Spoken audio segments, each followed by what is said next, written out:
Talmor, Sheshin Morachi. Talmor is my home. My family have worked the land for generations. My gran says the island does not belong to us, but we belong to the island. And we must be ready, for a great evil is coming, and death follows with it. Listen and subscribe to the latest season of Undertow, The Harrowing, a Storyglass production presented by Realm, available wherever you get your podcasts. Contained herein are the heresies of Radolf Buntwine, erstwhile monk turned traveling medical investigator. Join me as I study the secrets of the divine plagues and uncover the blasphemous truth that ours is not a loving God, and we are not its favored children. The heresies of Radolf Buntwine, wherever podcasts are available. Hey, this is Brett the Hitman Hart. This is Dina Parisi, 2015 IHRA Pro Mod World Champion. Hi, I'm Fiona Forbes. Hi, this is Jody Emery of Cannabis Culture and Pot TV. Hey, I'm drummer Matt Chamberlain. Hello, this is Melissa Etheridge. Hi, this is Taylor Leanne Chandler, Michael Phelps' ex-girlfriend. Hey, it's Rex Brown. Seaball in the house, and you are listening to the Todd Cast here on CKDJ, the hits of your life. You know how you'll hear people say, get a job where it really doesn't feel like work? I mean, it's cliche, but it's 100% true.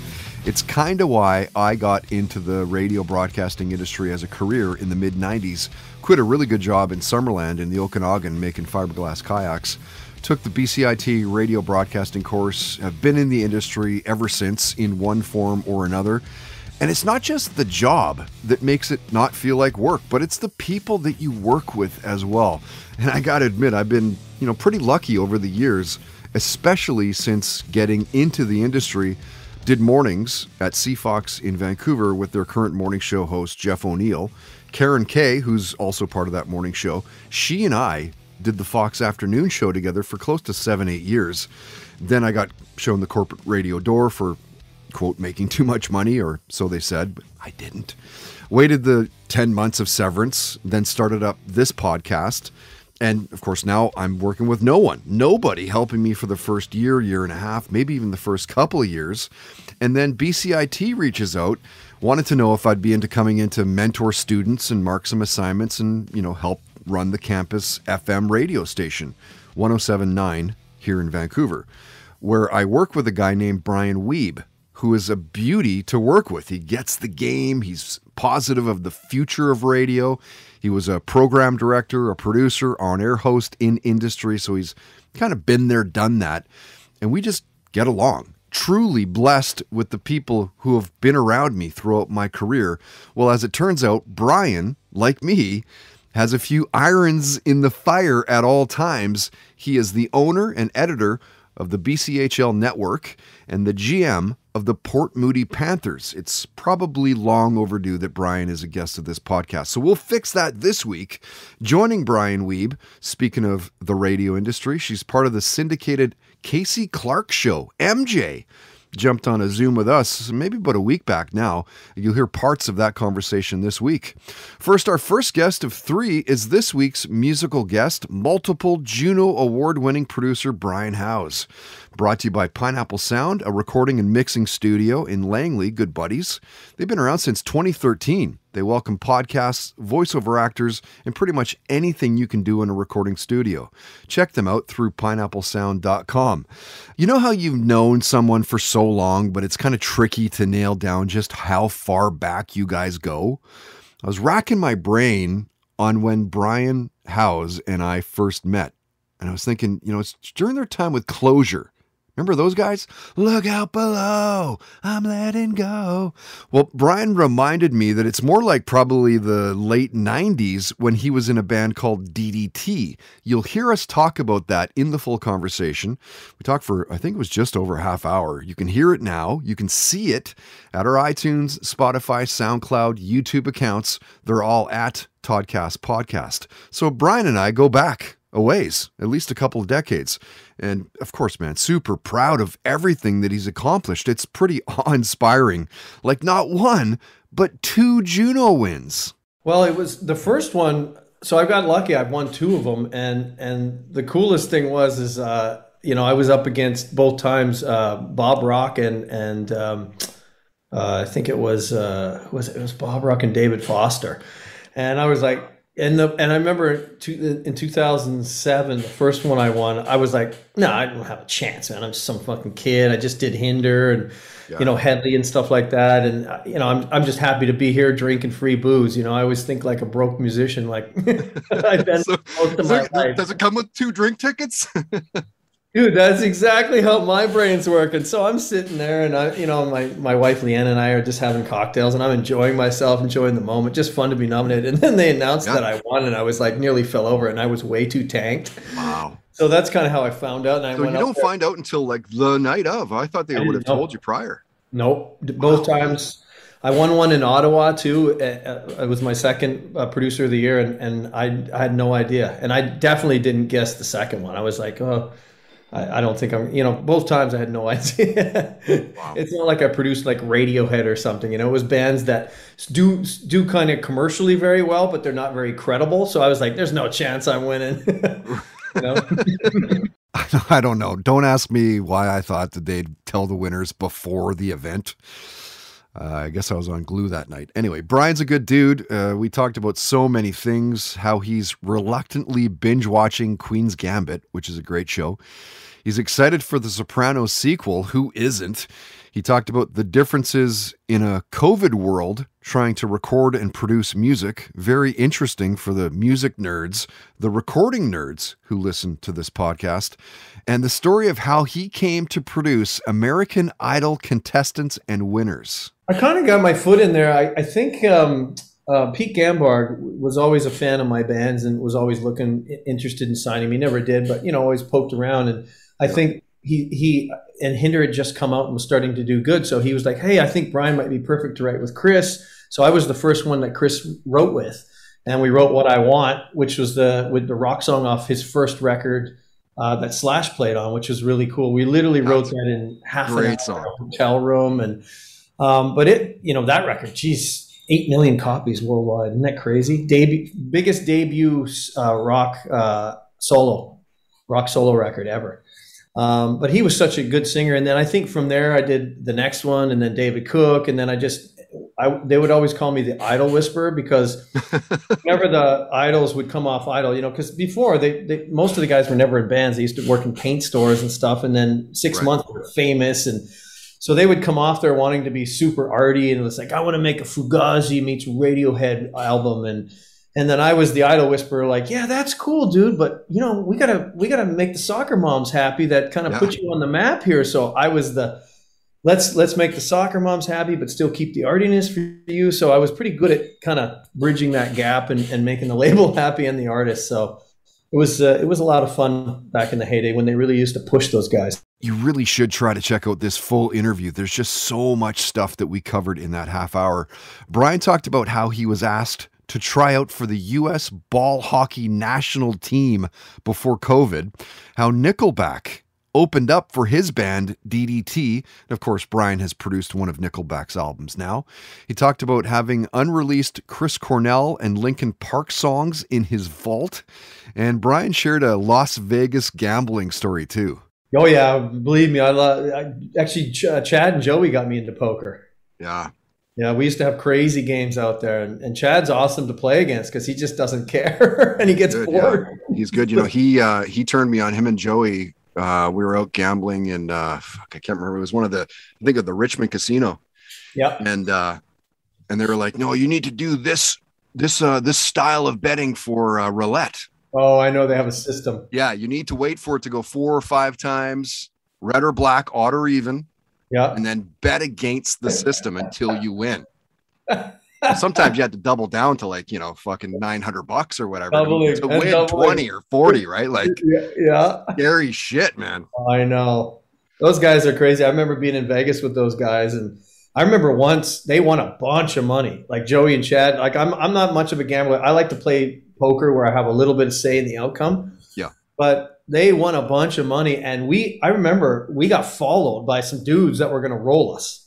And Chad had his security guy Hawk there. Hawk, yeah. And Hawk even looked worried, and because these guys were probably packing, and they followed us. And then finally, the resort security came and got them. But I remember they'd won like 20, 30K, and they were whipping it around, and these dudes were following us, man. It was pretty scary. Wow. Yeah, you don't think about that, right? Like if you win big money, yep, they make a big deal of it. Ring, ring, ring, ring. Like, hey, this guy just won 50K. I know, and then some dude's going to roll him. But this guy didn't care that we had a security guy with us. They didn't care. And Hawk's huge, man. He's a big kid. He's a big boy, yeah. Musical guests of the Toddcast podcast are powered by Pineapple Sound, providing recording and mixing services for a wide range of artists and genres since 2013. Check them out at pineapplesound.com. What do you mean rock and roll's dead, Johnny? What do you mean rock and roll's dead, Johnny? What do you mean rock and roll's dead, Johnny?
Song has to be one of the best of last year. I believe they released that song last year. Johnny Rath, and the song is What It Takes, the song that I was introduced to those guys by one of my favorite local Vancouver rock bands, no doubt, Landslide. If you hear of them playing near you, make the effort to be there. Very good live band. Coming up in about 10 minutes, in Listen to This, retired NHL goaltender Eddie Lack talking about realizing your true potential. That is powered by our friends at Tedco RV Supplies in Langley. RV service and repair, ICBC accredited. Find them online on Facebook and on Twitter. First, the second of three Toddcast guests this week is our sporting guest, BCHL network editor and owner and the GM of the Port Moody Panthers, Brian Weibe. Remember, off the top, I was mentioning how Brian and I are quite tight. We work side by side at BCIT in their radio arts and entertainment program. That's his main gig, his bread and butter, like mine is. And on the side, Brian dons a mask and a cape. Okay, well, maybe not quite that dramatic, but he does have some side hustle. There's a couple reasons that he could be this week's sporting guest. As mentioned, he's the owner, the editor of the BCHL network. He's the GM of the Port Moody Panthers. He's immersed in hockey. He lives it, breathes it. He loves hockey, but nothing beats wrestling. So my earliest memory, you know what, I don't have a specific like event or something like that. But I want to say that I was like, I mean, I remember watching it when I was 8, 9 years old. Like I remember heyday of Hulk Hogan. Like I remember when he beat Iron Sheik for the championship. I remember watching the camel clutch. What an awesome finishing move. He kicked out of the camel clutch. Like what the hell is that? And when you're like, nobody gets out of the camel clutch. Like, you know, you can't do that to my hero. And so I remember watching that, and I remember Saturday night's main event. Like, I don't know if you ever remember that. Like, Saturday Night Live would be like preempted, and then like wrestling would come on at like 11:30 at night. And I mean, it's so funny. You think back when you were a kid and you're like, what an idiot I was, because like, I was like, how are they wrestling at like 11:30 at night? Like, that's ridiculous. Right. Here's this huge like stadium full of people, and it's so late, not thinking like, duh, it's pre-recorded. Right. So I remember that. And then I have a really fond memory, like WrestleMania 3 was on my 11th birthday. Oh, no way. Yeah, like the actual event was on my birthday, and that was like the big Hulk Hogan versus Andre the Giant. You know, like, and then they were billing it like Andre had never been defeated, he'd never been pinned, and then, you know, Hogan's the champ and has been for 3 years. And back then they had pay-per-view, but it was way more prevalent in the US. And so in my case, like, you had to go buy a ticket, like whatever, $15, go down to like the Pacific Coliseum, and they had like 4 screens set up on each side, and you went there and you watched it on this giant screen with all these other wrestling fans. Oh, and, crazy. And I went there with like, I mean, I went with my folks and a few friends and my sister for that was like what we did on my birthday. Like, that was my birthday party, was we watched WrestleMania 3. I think the full talk with Brian Weibe is just over 50 minutes long. You can hear it, see it. We did it on Zoom. You can check it out on our social media platforms, all under @Toddcast Podcast, iTunes, Spotify, SoundCloud, YouTube. And as we do, we got into it with Brian as well, beyond what he's known for, radio, sports, like binge watching Dexter and the dangers of working on the set of Narcos. We talked about the Canucks, the Kraken. And as you know, I love hearing about this, his first concert experience. Jackson 5 Victory Tour, man. No, did you seriously? Yeah. Wow. Yeah. Where was that? It was unreal. That was at BC Place in 84. And I remember my second cousin, his name is Mark, he used to always have, like, I don't know how he had some like concert ticket hookup, but he did. He'd get tickets for my aunt and uncle all the time and whatever. So he got us these tickets for the Jackson 5 Victory Tour, because we were like sold out in like 5 seconds, because they were reuniting, and Michael was Michael at that point, right? 84, right? It's 2 years after Thriller. So like, he was just like the biggest star in the world at the time. And our seats were horrible, like just absolutely, like, think it's like, you know, second to last back row at BC Place. Right. Comes with the Kleenex. Like, yeah, totally. Right. And it's like, make sure you have like everything that you need to make sure you're not going back down because you're 2 miles from the floor of the stadium. So anyway, yeah. But what was really funny about that, and so they had the big screens up at BC Place, which if you remember the old BC Place, there were no screens in the middle. It was at both ends, right? And so when they came out on stage, of course, I had binoculars. And when they came out on stage, the only way we could tell which one was Michael was the sequin glove. Like, we could see the glove. Wow. And so that was the only way we could differentiate Michael from Tito or Jermaine or whoever. And so, but it was unreal, because he would, like, his brothers were so gracious. And again, I don't remember this at the time, but I remember the songs. And so he still played Billie Jean, and he still played like, Beat It, and like all the massive hits that weren't his brother's songs at all, right? But no, that was the first show I ever went to, and I remember the souvenir I bought about a bandana, like not even like the triangle like or diamond bandana, like a headband. Yeah. But it wasn't like an elastic headband; it was like a scarf-ish material, like a silk that you would tie in, like Karate Kid style. Yeah. And it said Jackson 5 Victory Tour on it. And I guess just knowing that Brian is a big fan of music as much as he is a sports fan, we always talk about music on the job. In the full conversation, we talk about how he's met the Beastie Boys, REM, Dave Grohl, whether he would bungee jump or whether he would skydive. We talked about the music of the Doors and the Stones. He talked about seeing Nirvana live. Yeah, I mean, Nirvana was awesome. Just seeing them was unreal. Where did you see them? Now that's a band that I never got to see. They played here, so it was. I'm not one of those people that can lend themselves to being like, oh, I was at the Town Pump show in '91, which like apparently all of Vancouver was at. Right, for a 300 person venue, yeah. Yes, exactly. Where they were opening for like Screaming Trees. So no, I didn't get to go to that. Never mind the fact that I was 15. But I saw them. So what happened was, I remember on CFox, they announced the show, and we were like, okay, we got to get tickets. And that was one we did camp out for, and we got tickets. And it was in early '94. So it was like January 3rd or 4th or something like that. And we camped out, we got our tickets. It was at the Forum, PNE Forum. And like we're driving home or we're driving somewhere that same day, and CFox is like, second show added, Nirvana at the Forum. It was the day before we had tickets. Nah. So they actually added the second show because of booking or the tour or whatever for the day prior. And so we were like, all those jerks are going to get to see them first. And we camped out. Like it was just, the second show would probably be better anyway. Like we were so mad because we were just like, that's a ripoff. Like we put in all this effort, camped out. We're like freaking out that we could see Kurt and whatever. And yeah, we got to see the second show. It was still an unreal show though. Like he was, I mean, it was as good as you would expect. Yeah. You know, and then he was gone 4 months later. Wow. Right. Like that's what was crazy about it, was that they didn't play that many shows between when I saw them and then when the band didn't exist anymore. Wow. So that one really sticks out. Not just because he's gone, but because it was such a rad show. Like it was a really, really good show. Mm-hmm. Played with Butthole Surfers. Like it was good. Red Truck Beer. Nothing delivers like a red truck. Official beer of the Toddcast podcast.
Toddcast podcast is powered by Milano Coffee, bringing you the finest espresso and coffee concepts in the world. Online at milanocoffee.ca. And now, listen to this on the Toddcast podcast. Any true Vancouver Canucks fan will know Eddie Lack, a retired NHL goaltender.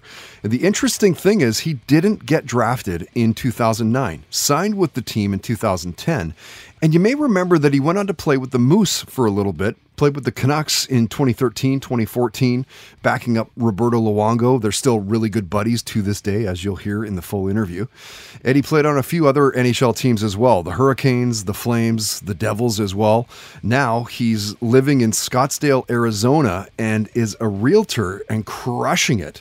And when Eddie was a guest, we talked about his favorite goaltenders, how Ovechkin was deceptively tough to play against, the shows that he was binge watching at the time, the chances of alien visitation. He shared a near-death story, told a story about a $40,000 rookie bar tab. His golf game came up. So did the best tacos in Vancouver, seeing Kiss in concert. And Eddie talked about getting signed to play for the Vancouver Canucks and realizing his true potential. Listen to this. I don't know, like, I think that I always had that belief in myself that I could. Like, now looking back at it, I don't think that I really had a chance, really understood it until maybe when I signed that first contract with, like, Vancouver, right? Like, yeah. I thought that it was always a dream, but like for that to like come like true and actually put like a pen on paper, right? Like that was super cool. Listen to this on the Toddcast podcast is brought to you by Tedco RV Supplies in Langley, an ICBC approved repair shop. Find them online at TedcoRVSuppliesInc.com. Did you think this would happen when we were young and friends? Did I look at you the way you wished? Did you want me to kiss your lips? Isn't it funny how time takes over?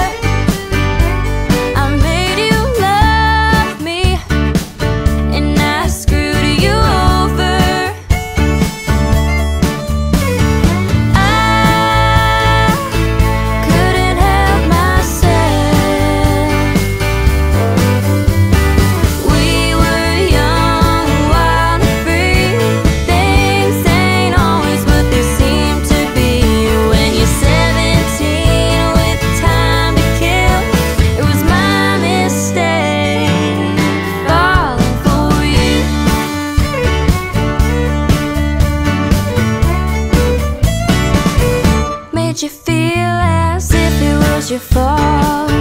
Made you love me even though I break your heart. Baby, I was foolish, baby, I was having fun.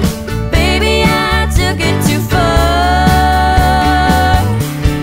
Isn't it funny how time takes over? I made you love me and I screwed you over.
good is that? Her name is Brooke Traynor, and a new song for her, a new song for the podcast, a first spin of Time Takes Over. Now, we became aware of Brooke a couple, 2-3 years back now, I guess, when she was a student in the BCIT radio A&E course. Showed a lot of promise there, and then boom, out of the blue, suddenly she's posting on her Facebook page that she's going to be working on new music. Has a team around her helping her out, and lo and behold, it's good. Proud of Brooke. Keep an ear out for her to do big things in the years to come. You heard a band called Collision Course as well. This is the song that I was introduced to these guys by, a good little rocker called Run.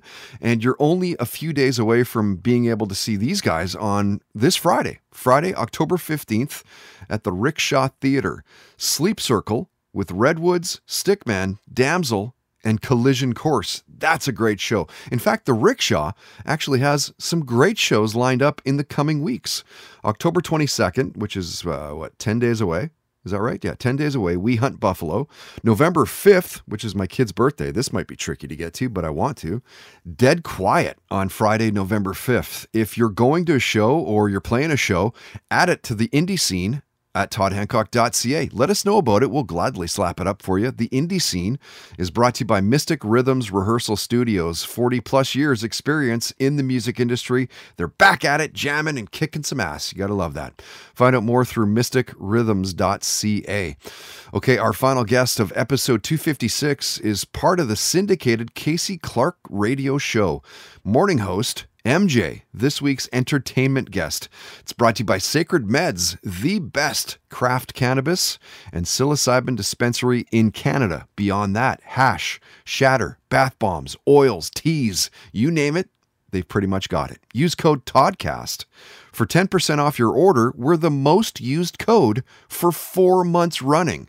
Again, TODCAST for 10% off through sacredmeds.com. And this is cool. What are the chances that MJ and my first radio job are the exact same job?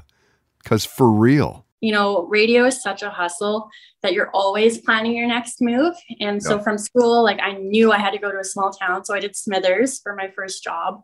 That's my first job. BVLD? Yeah, the Moose. Yeah, I don't know what it was called, but yeah. The Mighty BV. That was my first. I was the afternoon host. That was my first job in radio. That's my first job in radio. Afternoons in Smithers. Yeah. How long were you there for? 3 months. Like it was like right away. There was a job in Prince George, and I begged and pleaded and kicked and screamed, and I got that gig. But yeah, that was my first job. That's crazy. We both had the same first job in radio. Afternoons in Smithers. What the heck? Wow. That's so cool. Yeah. So, I mean, that's a great start, clearly. How long were you there for? 11 months. Okay. So just under a year as well. Wow. Yeah, it was pretty quick, but it was definitely the biggest learning experience, especially when you're right out of school and you're just like thrown into actual radio. I mean, how cool is that, right? What are the chances? Pretty cool. I had no idea that that was the case. Now, I've wanted to get Marissa on the podcast for a while, or at least that's what I knew her as originally. Since now she's saying that most people are calling her MJ. So we'll go by that as well. MJ jumped on a Zoom call with us, I think around 20 minutes. You can hear it. You can see it at our iTunes and Spotify, SoundCloud, YouTube accounts, all at Toddcast Podcast. And you're going to love this because most of us have a following, regardless of how big or how small it is. It's a following that could be making you money as an influencer. It's something that MJ is loving getting into. It's just another side of the radio industry, another side of the entertainment industry, brand ambassador work. And she gave some advice for getting that first business under your belt. I've gotten really into as well, like influencing right now. So it's been really fun, like working with different brands and trying to get some recognition for their products too. So it's been kind of a fun challenge during the pandemic to get new clients and work on like that business side of things. So I definitely tricky, enjoy right?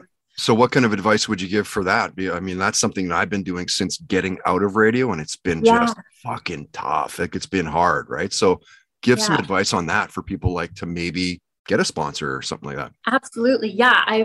My biggest advice is once you get one sponsor, and you do well, other brands will want to work with you. They'll see what you're doing. So it's just kind of landing that first one. And to get that, I would say just really make sure on your feed you're representing like who you are and what you stand for. So for me, the first brands that came to me were Tourism Kamloops, because I was already posting so much about being local that they ended up bringing me on as a client and paying me to go around town trying different foods, activities. So they paid me to post and try cool activities. How awesome is that? And then the other big sponsorship I got was through Cobia Beauty, which is a hair salon. So I love my hair. I was already posting all about my hair. So it's just, I would say, stay true to yourself, post about what you like, and people will notice. And hey, send a few DMs. Like, what's the worst they can say? Sorry, we don't have the budget for that. But 100%. I truly think Instagram marketing is the new way that some businesses are going to spend their marketing dollars. And I totally know what she means. Looking back on the life of this podcast and seeing sponsors come and go, and, hindsight, you could look and go, well, yeah, I mean, this has been a very successful podcast in that regard. But during the rough times, during the tough times, COVID has been brutal to the entertainment industry. We still don't have our live shows dialed up again. And it's certainly not for a lack of trying on my end. It's just that I'm not throwing shows and promoting a venue without getting compensation. And that's kind of where we're sitting at this point. I'm sure it'll eventually will turn around. But anyway, I digress, and we'll get back to MJ. She talked about how the Jonas Brothers were her first concert, why she's not a gambler. We talked about superpowers and the one that she would want to have, binging The Bachelor, and why did she get into radio? My passion for radio actually started all the way back in high school. I kind of found my groove in high school when I got into the theater program. I just loved being on stage. I loved performing, but I cannot sing and I cannot dance. So I was like, how else can I be the center of attention? Oh, broadcasting. Right. Okay. Interesting. So when you were that age, did you try to get into radio? Like, were you volunteering at all? Or like, what got you down that path to take the BCIT course and, to get to where you are today? Well, when I was in theater, we did a show called Rent, and Jasmina, actually, who is in Vancouver radio, she had a little minor part in the show because she actually went to Garibaldi and knew my theater teacher. Okay. And when she came in, I was just in awe of her. And so I was like, wow, radio. So I started doing my research, and I found BCIT. It's like one of the best programs to do for radio.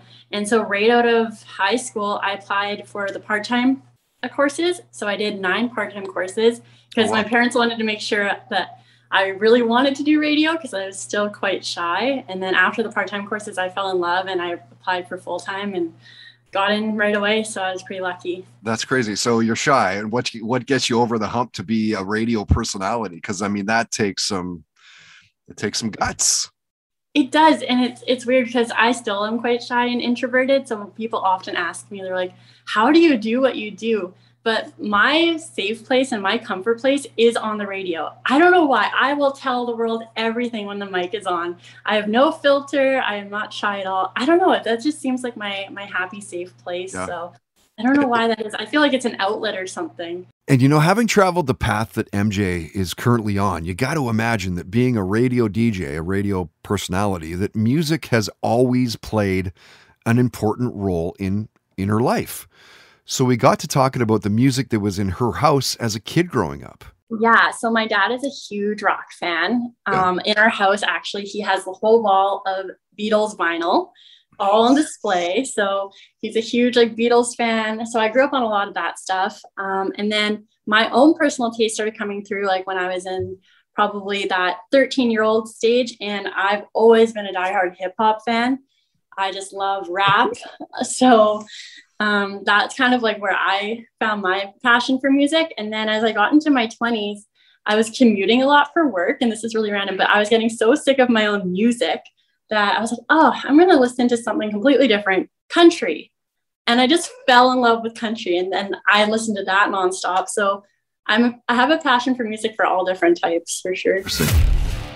Toddcast Podcast entertainment guest visits are powered by Sacred Meds, the best craft cannabis and psilocybin dispensary in Canada. Available online at sacredmeds.com. Use promo code TODCAST at checkout for 10% off everything in store.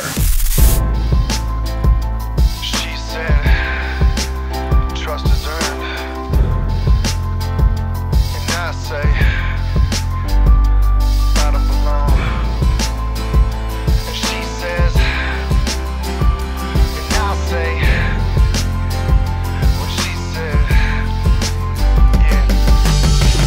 that you living without me. Yet at this life you were given, wishing I could visit, show you I'm not invisible. Less than visible ritual, never good at relationships, so it's fucking pitiful. You were the shit, I was cynical. Clinical times content you, thought when I bent this, thought when I miss you more than you ever know. Your beauty glowing inside my mind and memories forevermore. Now we're over, and we're over, and we're over. She said, you don't belong here, and I was so wrong, dear. Now I'm paying the price of living my life. And she said, you don't belong here, and I was so wrong, dear. Ain't the love of my life, it's scars tonight. Oh, she bouncing, pulling through that door. She needed more. She bounced and found some more intangible, invincible. I'm causing love, no trust. I missed the bus, it felt like fisticuffs. Rich with loss and kicked it up, stack, hit the bricks and keep some rock. Miss this kid and twist and spit, forget that I meant you dead today. Couldn't break this heart, just thought I was in the dark. My eyes are open, and it's a start. So I embark on a new path, the Lord I walk. She said, you don't belong here, and I was so wrong, dear. Now I'm paying the price of living my life. She said, you don't belong here, and I was so wrong, dear. Ain't the love of my life, it's scars tonight. Should be like a river flowing in my brain daily. I took you places, baby, to alleviate your pain. We drove each other insane. She won't be there to save me.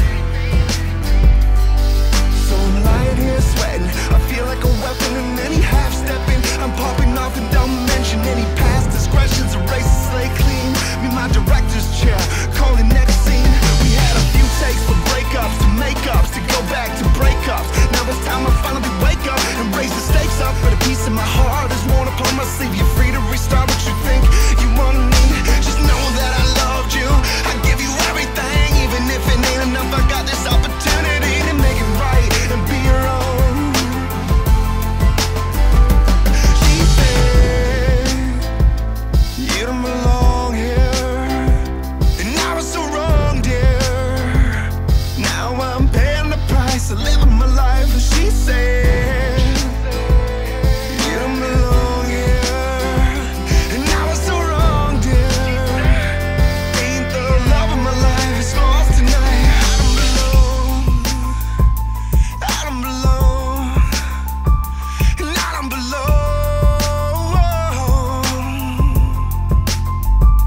I don't belong, and I don't belong, and I don't belong. She said, you don't belong here, and I was so wrong, dear. Now I'm paying the price of living my life. And she said, you don't belong here, and I was so wrong, dear. Ain't the love of my life, it's lost tonight. I don't belong, and I don't belong. I don't belong.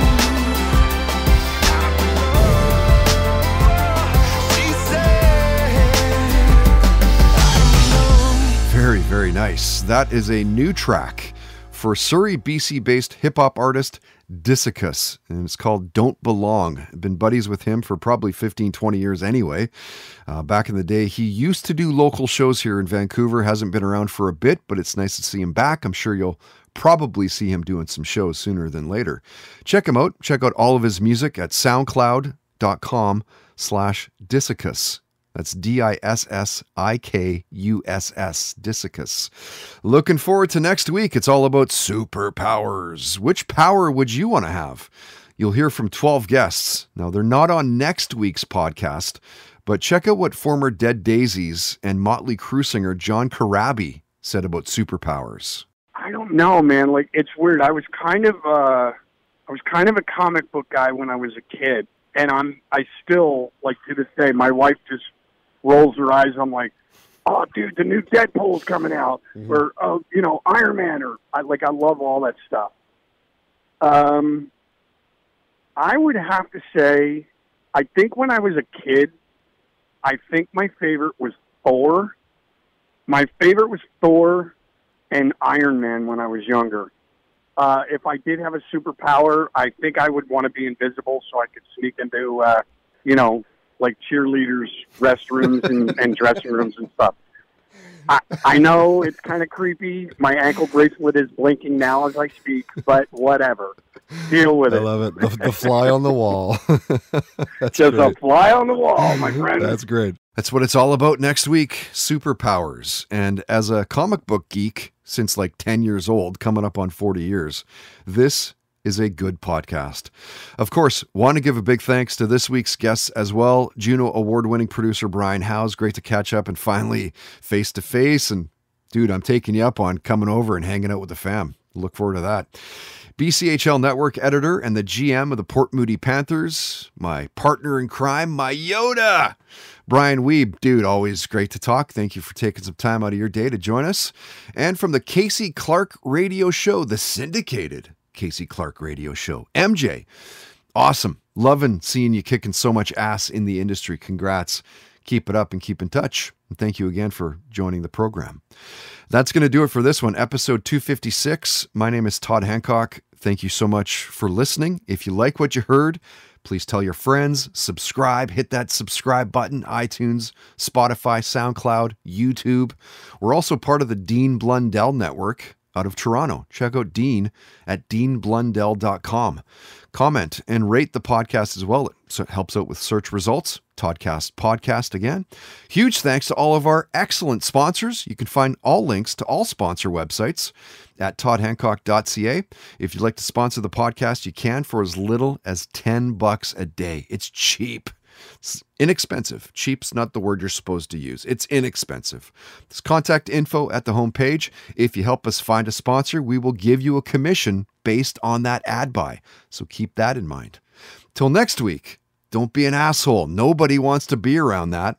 Have fun, play hard, and most of all, believe in yourself.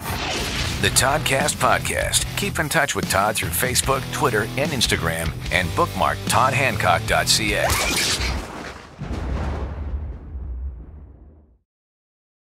Hey there, it's Rachel Ballinger, and I am extremely excited to invite you to Rachel Uncensored. It's my podcast where I sit down and get real with my friends and celebrity guests, where we talk about all sorts of topics. And sometimes we might be under the influence when we do so. We cover things from personal stories to hot button issues. And it's the only place on the internet you can find an uncensored version of me. It's a side of me that you might not have seen before because it's not the most family or brand friendly. But don't worry, I'm still sort of slightly a decent human being. If you're intrigued, then make sure you check it out. New episodes drop every Wednesday. You can find it on Apple Podcasts, Spotify, or wherever you listen to podcasts. Trust me, you won't want to miss out on the fun and candid conversations we have here on Rachel Uncensored.